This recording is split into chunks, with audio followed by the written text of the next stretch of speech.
Shalom, caros amigos, tudo bem? Estamos com mais um vídeo super especial aqui da nossa aula sobre pérolas da escatologia. E dessa vez nós vamos falar um pouquinho sobre o raio-x do conflito do Oriente Médio, tá bom? Um assunto bem legal, interessante, que aqueles que estudam, as profecias bíblicas, vale a pena você se aprofundar nesse assunto, tá bom? Vamos lá? Então, raio-x do conflito do Oriente Médio, né? O Oriente Médio é aquela parte ali que envolve Israel, envolve Jordânia, Síria, né? Ali Iraque, Irã e os demais países, tá bom? Vamos lá.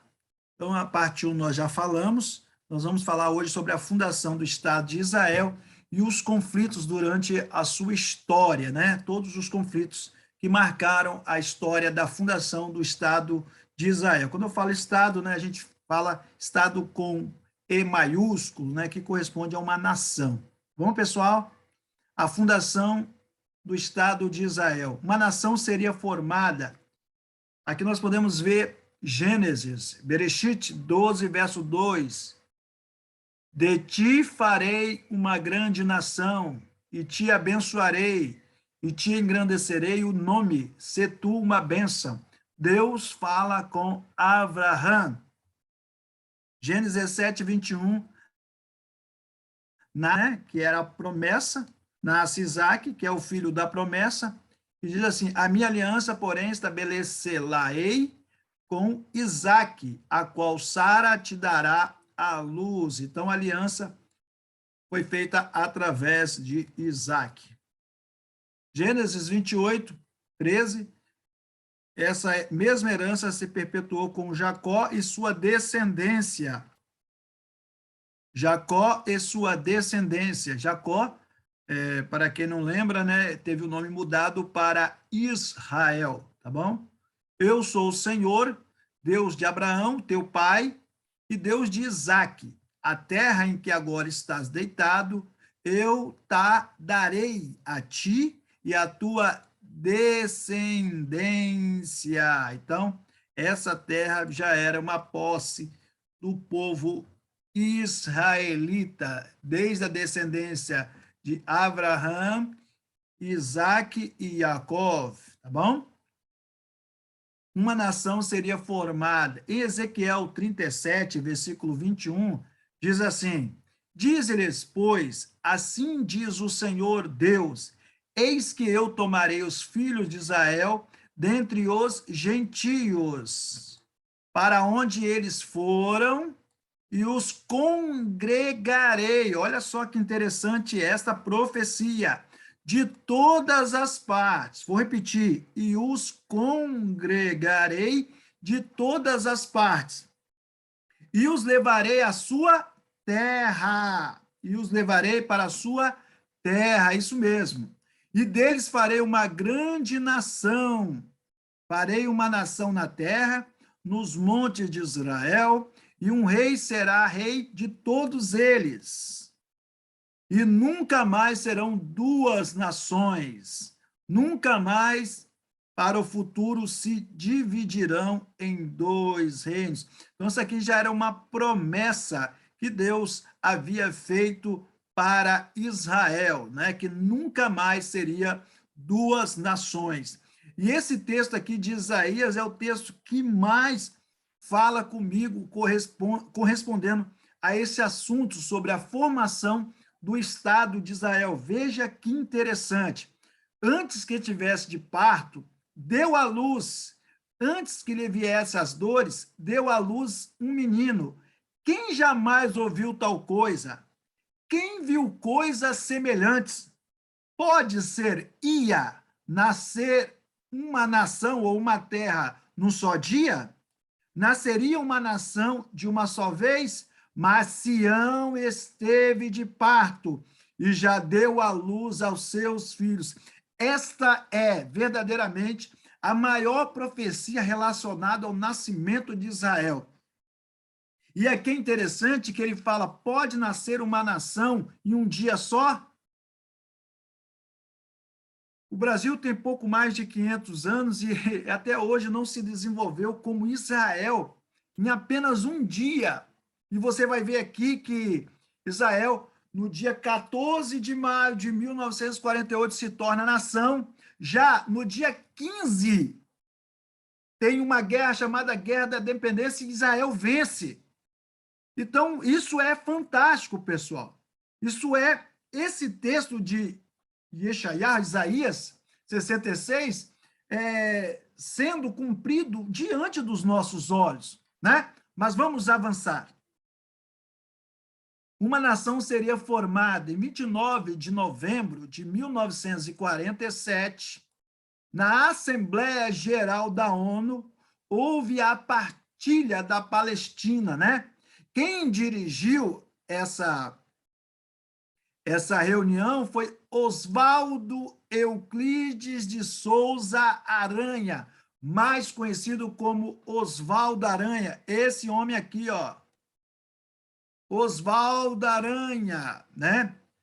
E Oswaldo Aranha, presidente da segunda Assembleia Geral da ONU, né? Ele deu o voto Minerva para tornar Israel nação. Aqui tem a foto, né, da carta, né, que foi assinada ali pelos estadistas. Aqui nós temos o primeiro-ministro de Israel naquele tempo, Davi Ben-Gurion, o primeiro-ministro de Israel de 1948 até 1953, e 1955 até 1963, Davi Ben-Gurion.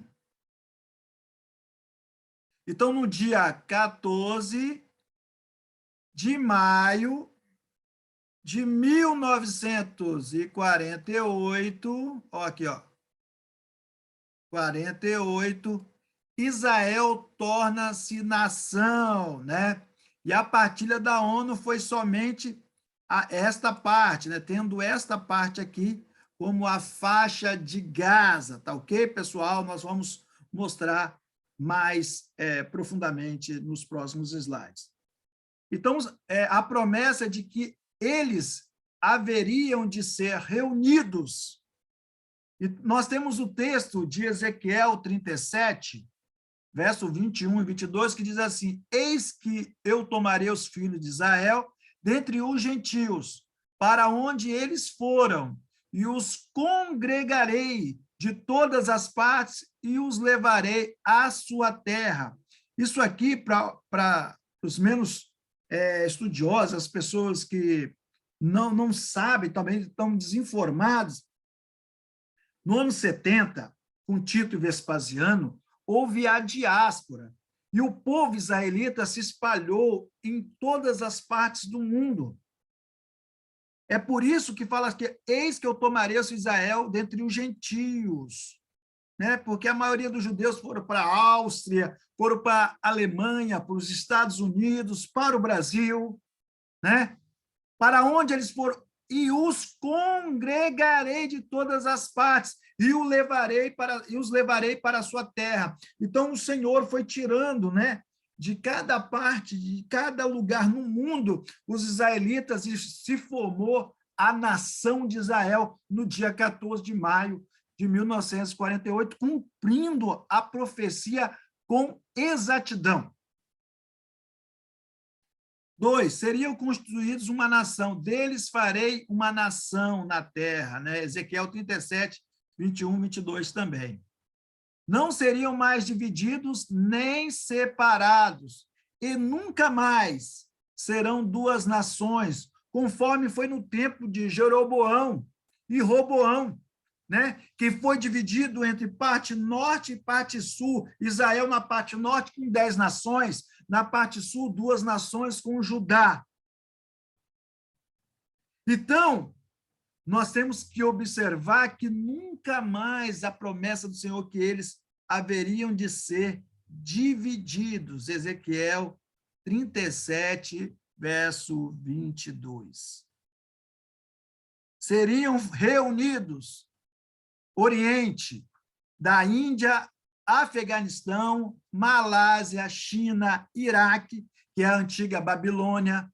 Só do Iraque, uma comunidade inteira de 113 mil regressou a Israel em 1959, na Operação Aérea Ali Babá. Mais uma vez, Isaías 60, verso 8, sendo cumprido. Eu vou ler para vocês Isaías 60, verso 8, novamente, para você ver como que as profecias, elas realmente se cumprem. Isaías 60, verso 8, né? Lembrando aqui que eu não li ainda esse texto.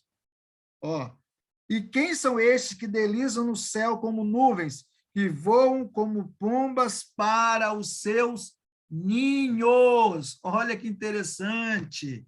Então, esses como pombas que deslizam para os seus ninhos, é uma referência clara sobre a operação aérea Ali Babá, que ocorreu aqui em 1959. Olha que interessante, é as profecias cumprindo diante dos nossos olhos. O Ocidente, uma seleção de judeus do Ocidente regressou, enquanto outros permaneceram lá, apoiando Israel com suas finanças.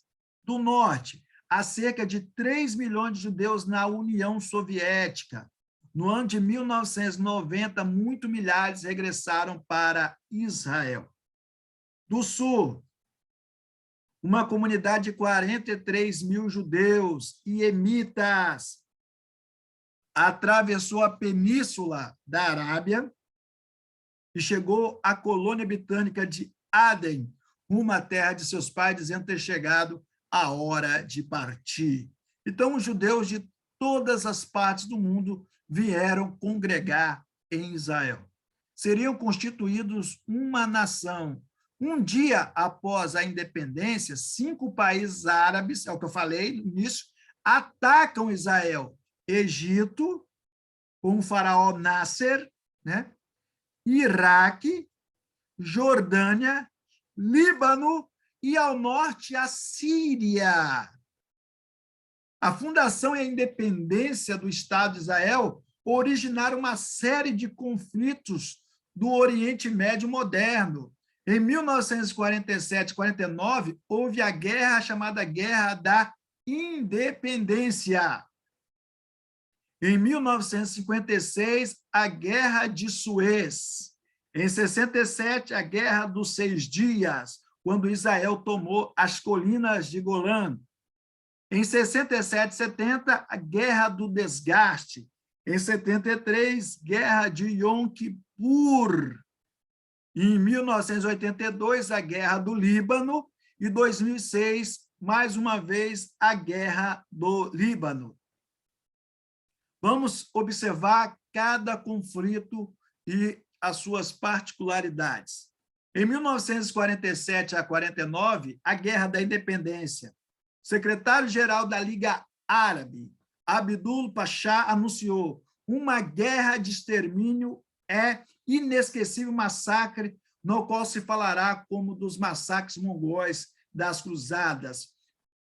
O que houve nessa época, professor Leonardo? Eles cercaram Israel, a Liga Árabe, comandado por Abdul Pachá, e também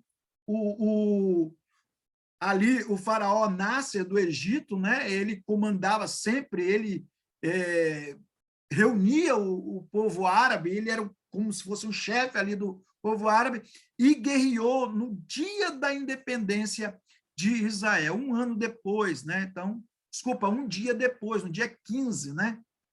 Ia chamar de Guerra da Independência. Egito, Iraque, Jordânia, Líbano e a Síria atacam Israel. Sabe qual foi o resultado disso? O território de Israel passa de 14.500 quilômetros quadrados para 20.900 quilômetros quadrados. Ou seja, ao invés de Israel ter reduzido o seu território, ele ampliou o seu território. Olha que magnífico! Uma nação recém-formada guerrear contra Egito, Iraque, Jordânia, Líbano e Síria. 5 países Isto é fantástico, pessoal. Isso é muito interessante. Então, aí a faixa de Gaza, nessa época, foi dada para o Egito. A faixa de Gaza é um território que fica dentro de Israel. Jerusalém é dividida entre Israel e Jordânia. Surgimento de 3.000, mais ou menos 3.000 refugiados. Agruparam-se no Líbano, Jordânia e na faixa de Gaza. Aqui você tem o mapa de 1947, tá bom? Aqui você tem Israel, aqui a zona interna, né? A zona interna, o Estado palestino. Olha como é que era grande o Estado palestino, pessoal. Olha como era grande. Olha como era grande. Esse aqui, para quem não sabe, é a faixa de Gaza. É até hoje aqui, tá bom? Nessa época, olha a extensão da faixa de Gaza. Vinha até aqui nas proximidades do deserto do Negev. E aqui embaixo é o Egito. Olha, que interessante. Aqui é o Mar Morto. Então, Israel era só isso aqui, professor. Isso mesmo, o território judeu era só isso aqui, ó, amarelo. Pouco. Haifa, Tel Aviv, né? E essa parte aqui ao norte, próximo à Síria e o Líbano. Olha só, hein? Já em 1949, né? Ainda em 1949, o território de Israel era esse aqui, ó. Olha o tamanho do território de Israel. Olha o tamanho. Bem pequeno, né, pessoal? Essa parte aqui, ó, que vai pular, é a parte da faixa de Gaza, tá vendo? Aqui, ó, é Gaza. Então, era bem pequeno ainda nessa partilha da ONU. Já em 1956, na Guerra do Suez, Suez seria a fronteira ali entre Israel e Egito. O Egito impede que os navios de Israel e com destino a Israel passassem pelo canal de Suez. Egito, Síria, Jordânia se aliam ameaçando Israel. Em 8 dias, Israel captura a faixa de Gaza e toda a península do Sinai, até 16 quilômetros a leste do canal de Suez. A ONU intervém e o canal é reaberto, Israel retrocede. Ou seja, para quem não tem ideia e dimensão disso aqui, que eu escrevi aqui, meu irmão, Israel quase tomou a capital do Egito, quase tomou o Egito, fazendo daquele território israelense. Assim, eles só não quiseram tomar aquele território por capricho, né? Porque eles não queriam o território egípcio. É porque Israel ele é apegado às promessas, né? Politicamente, religiosamente. Israel não é apegado a esse tipo de coisa, porque observe atualmente as guerras atualmente. Você pode ver a Rússia tomou Mariupol e Mariupol já era domínio da Ucrânia, agora é domínio da Rússia. E assim é que eles fazem, né? Vai tomando território, quando eles tomam o território, né? Aquele território passa a ser da nação. Israel tomou do Egito, porém não quis ficar, abdicou aquele território e a ONU também interviu, né?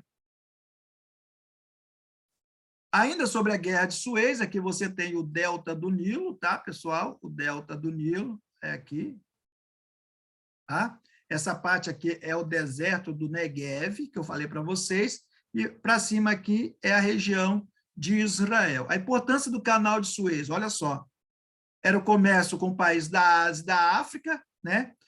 Como eles cercaram, Israel ficou impossibilitado de fazer essas importações e exportações, né? Com a Ásia e com a África. Importação de petróleo do Golfo Pérsico, único contato com o Mar Vermelho, projeto de irrigação do deserto Negev. Então, aqui, essa área aqui. Entenderam, pessoal? A importância dessa área? Então, ainda sobre a Guerra de Suez, olha o que diz Isaías 27, verso 6. Dias virão em que Jacó lançará raiz e florescerá e brotará Israel, e encherão de fruto a face do mundo. Olha que interessante. No ano de 1994, só de laranja, Israel foi produtor de 475 mil toneladas. Grapefruit, 370 mil toneladas. Tomate, 365 mil toneladas. Batata, 235 mil toneladas. Trigo, 145 mil toneladas. Isso eu estou dizendo para uma nação que tem uma das maiores áreas desérticas dentro do seu país. Então, isso é complicado, pessoal. Quando a ONU deu a partilha, eles já fizeram isso, parece que já fizeram calculado, né, fornecendo para Israel essa área improdutiva, que Israel tornou essa área árida, sem nada, seca, desértica, produtiva. Ainda sobre a Guerra de Suez, flores em Israel. A vegetação de Israel é rica e variada também. Apesar de ter uma grande parte do seu território desértico e árido, aliás, a política de Israel e a de todos os plantadores de flores está fortemente centrada na exportação.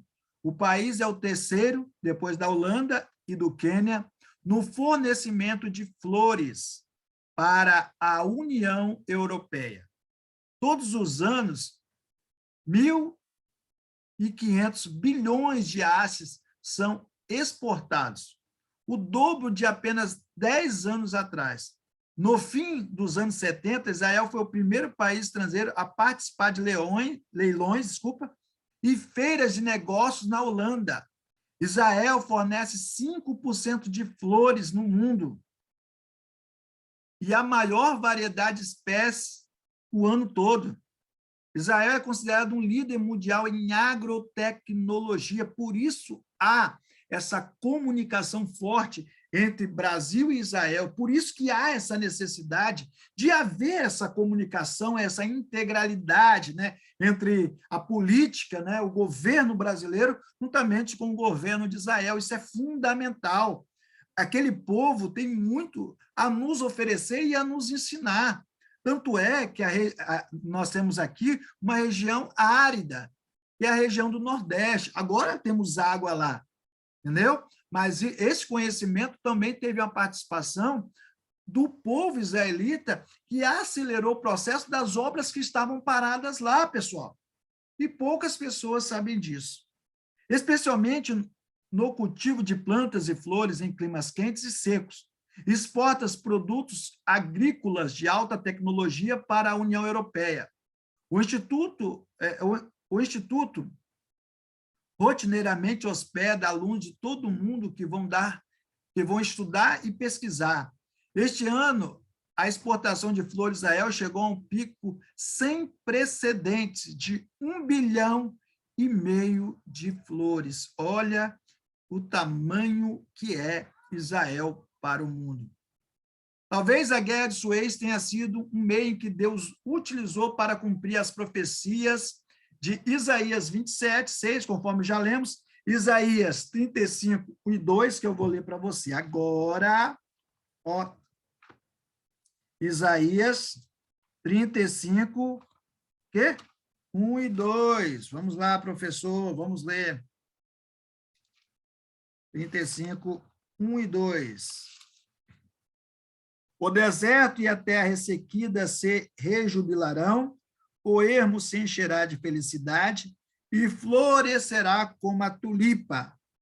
Cubre-se de flores, sim, rejubile-se com grande alegria e exulte. A glória do Líbano lhe será transferida, bem como o resplendor do Carmelo e de Saron, eles verão a glória de Yahweh, o Senhor, o esplendor do nosso Deus. Muito legal, né?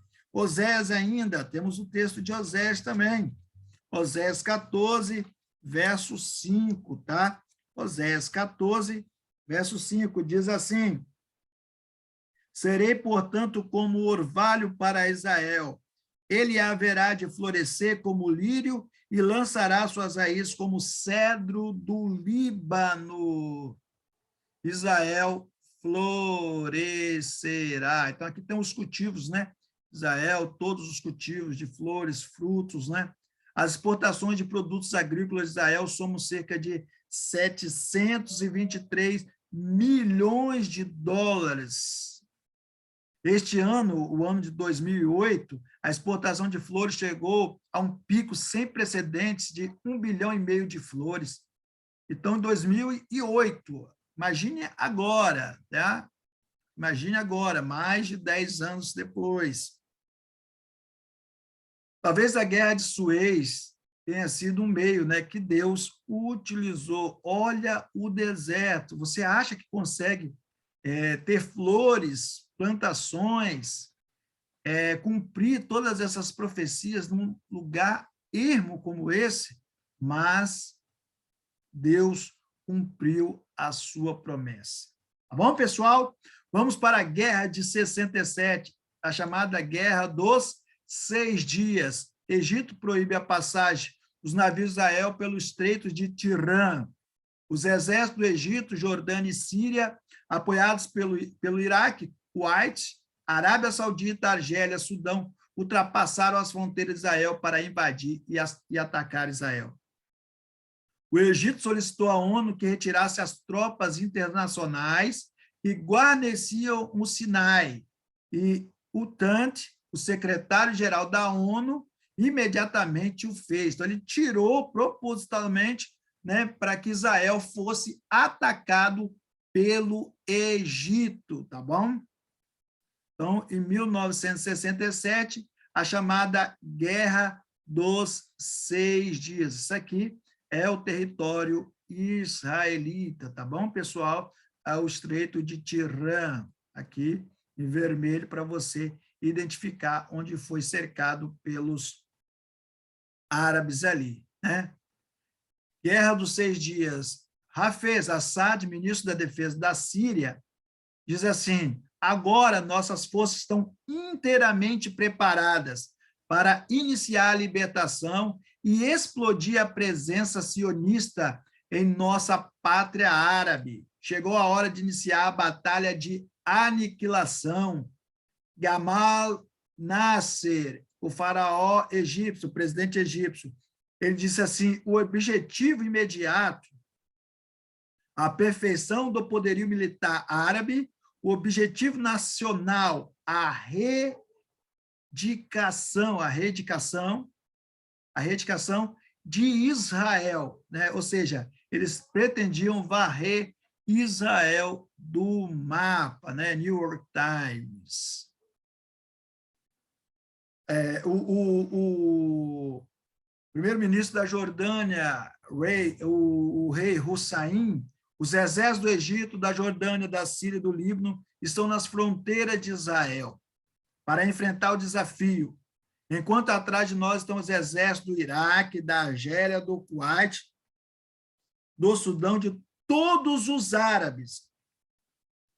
Olha o que o presidente do Iraque disse, Abdur Rahman Aref: nossa meta é clara, varrer Israel do mapa. Varrer Israel do mapa. Olha o que aconteceu aqui, pessoal. Olha o que aconteceu aqui. As pessoas não sabem. A proporção era 110 milhões de árabes contra, vou botar aqui verso, 3 milhões de judeus. Olha só, hein? 110 milhões contra 3 milhões. Quem ganhou? Você pode imaginar?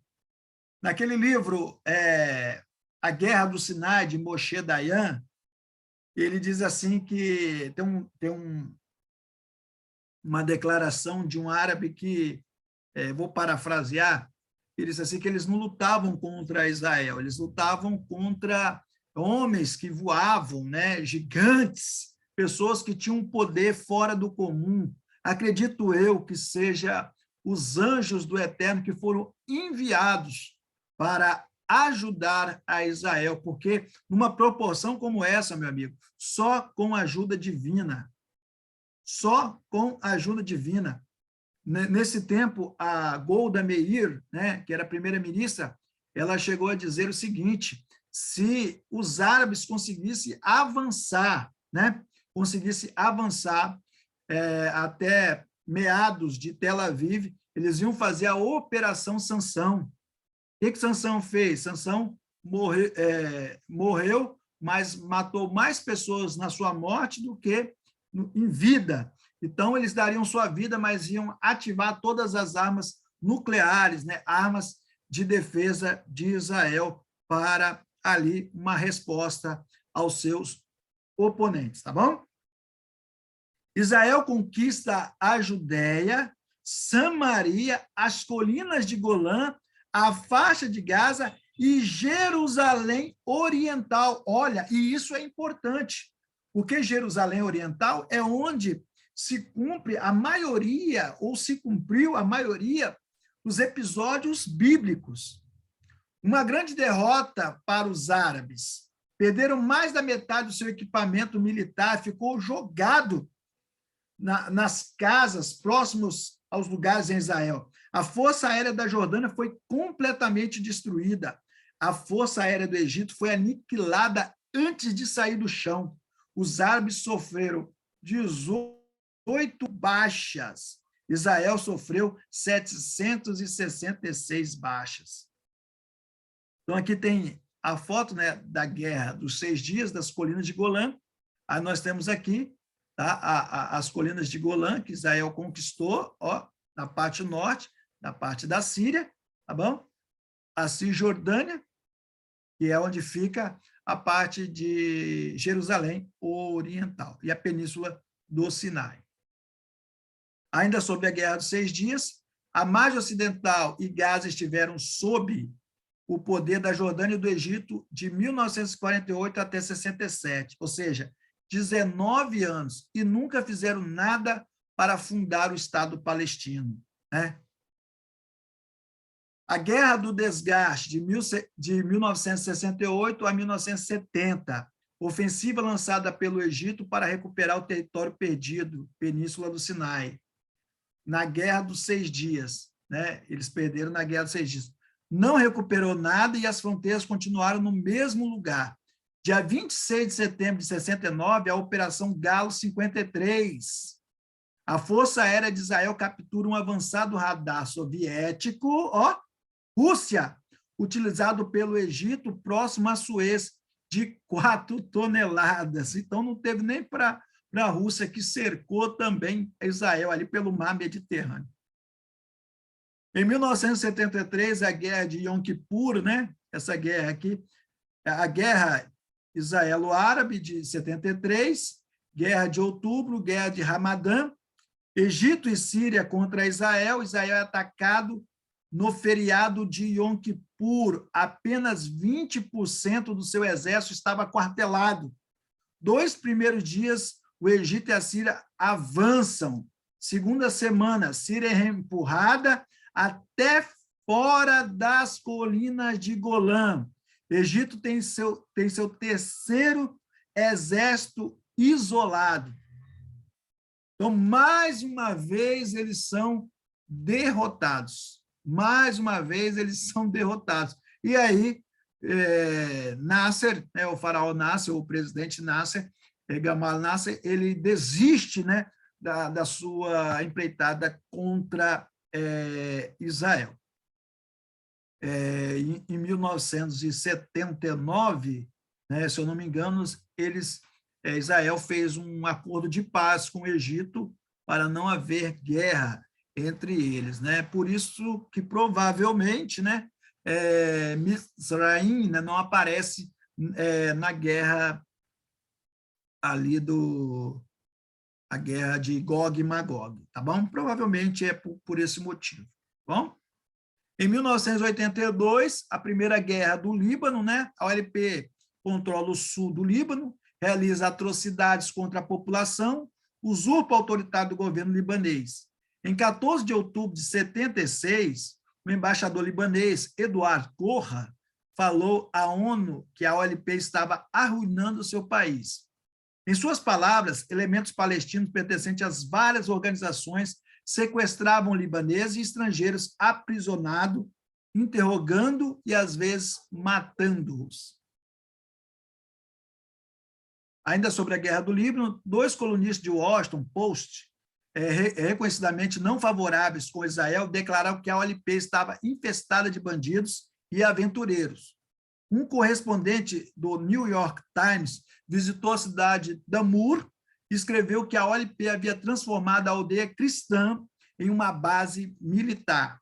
Quando a aldeia foi libertada pelo exército israelense, os habitantes disseram ao correspondente que se sentiam-se muito felizes por terem sido libertados.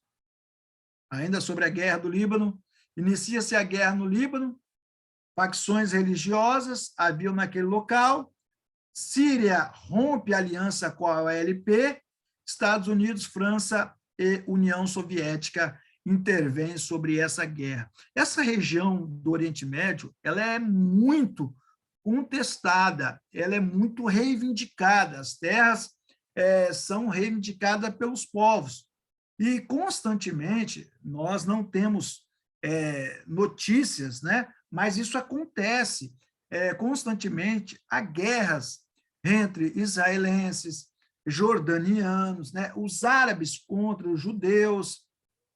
Nesse interim, formam-se as agrupações, né? Como lá no Afeganistão, como o próprio Talibã, que tem o Talibã, que tem reconhecido como um povo árabe, né? Que quer reivindicar essas questões árabes, né? Muçulmanas. Quando eu digo árabe, questões muçulmanas, também tem outras facções religiosas que estão ali, mas, em contrapartida, nós também temos cristãos, sim, que estão lutando. Recentemente, né, meados de 6 anos para cá, teve uma pessoa ali chamado Rambo do Deserto, né, Abul, o nome dele é Abul. Ele matava cristãos. E Deus, Jesus, né, segundo ele, Jesus se revelou para ele. E hoje ele vive ali nas regiões desérticas, protegendo os cristãos. E, consequentemente, matando os árabes, né?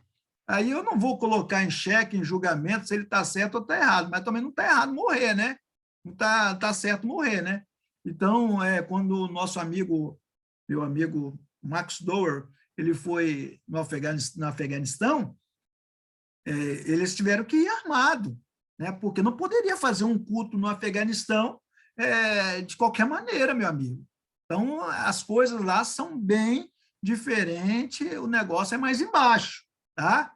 E nós temos que mudar as nossas perspectivas em relação a ser bonzinho e ser malzinho, tá bom?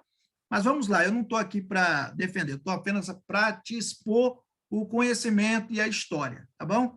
Decidir se você é a favor ou não é com você, não é comigo. Vamos lá. Aí o assassinato do líder Druso Kamal Jumblat, né? Israel entra no conflito, retirado da OLP do Líbano, né? Por causa da pressão internacional, Estados Unidos e Israel retiram suas tropas do Líbano, né? 2006, novamente, a Segunda Guerra do Líbano, o Hezbollah faz a Operação Promessa Leal, ataca posições militares em vilas de Israel, eles atacam, né?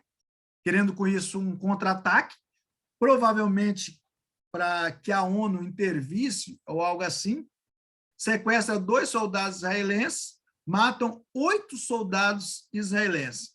que Israel faz? Destruiu parte da infraestrutura libanesa. Né? Israel, quando entra, meu amigo, aí não tem para ninguém. Infelizmente, entra para trucidar mesmo.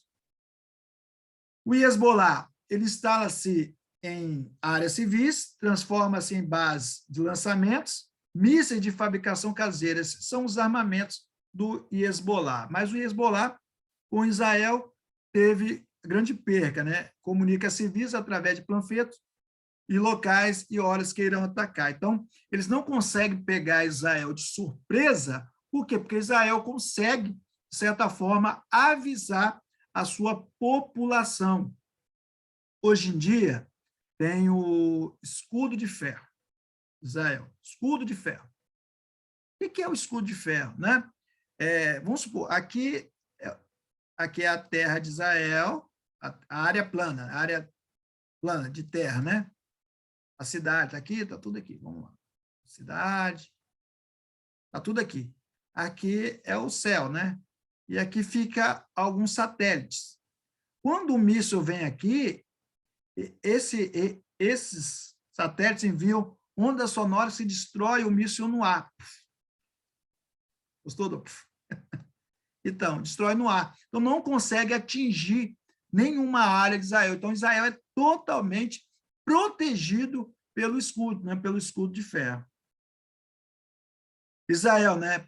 Os panfletos lançados no dia 25 de julho a todos os cidadãos ao sul do rio Litani, devido às atividades executadas contra o Estado de Israel, de dentro de suas vilas e casas, as forças de defesa de Israel são forçadas a responder imediatamente contra tais atividades, mesmo que dentro de suas vilas. Para as suas seguranças, nós solicitamos que vocês evacuem suas vilas e rume ao norte do rio Litani. Então, o povo foi avisado. Por isso que não houve muita baixa, né? Então, essa é uma parte, né, da história da fundação e dos conflitos ali no Oriente Médio, né? Então, basicamente é isso, né? Aqui tá as duas bandeiras, né? Jordânia e Israel, né? Então, o que nós aprendemos hoje? A palavra de Deus é atual, ela se cumpre, Deus age em meio à impossibilidade, Deus usa a adversidade para abençoar as flores, Deus protege seu povo, 110 milhões contra 3 milhões, hein? Deus faz prosperar em meio à crise. Em todas as guerras, Israel, ao invés de se tornar um país minúsculo, Israel só cresceu. Se cumprindo a profecia, Israel tornou-se uma pedra pesada para as nações. Tá ok, pessoal? Espero que você tenha gostado. E nós estamos com esses vídeos, né, sobre pérolas da escatologia, e são concernente à formação do Estado de Israel, profecias bíblicas, dentre outras coisas. Que o Senhor te abençoe e te guarde. Amém. Lehitraot.